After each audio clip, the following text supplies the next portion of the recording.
Jogging sa umaga, gym sa hapon.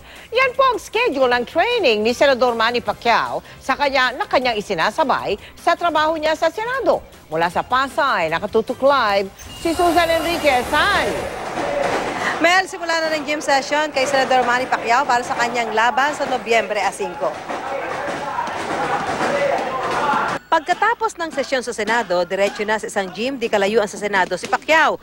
Ganito na raw kasi ang magiging routine ni Pacman bago sumapit ang laban niya sa Nobyembre. Ipapakita raw niya na hindi makakasagabal ang boxing sa pagiging senador niya. Sa loob ng 1 linggo, 4 na araw ang mailalaan ni Pacquiao para sa kanyang training. Siyempre, yan yung source of living ko. Ako ang breadwinner ng family ko, sa side ng wife ko, sa side ko.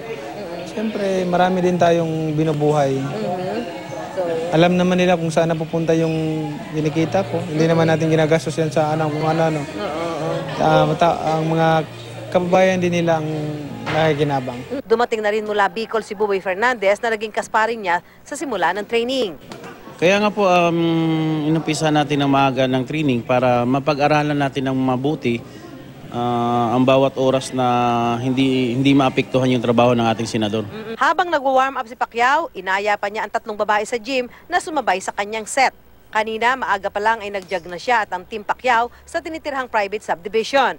Nang makatatlong lap, stretching naman at kaunting shadow boxing ang pinagtuunan.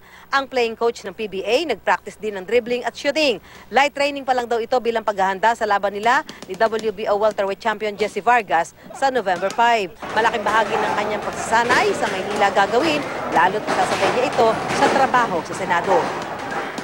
Sa September, malalaman kung saan gaganapin ang laban. Sabi ni Pacquiao, iba ang laban ngayon dahil siya ang challenger. Bukod sa Team Pacquiao na kasama sa training, dumating din sa gym si Onyok Velasco. Mel?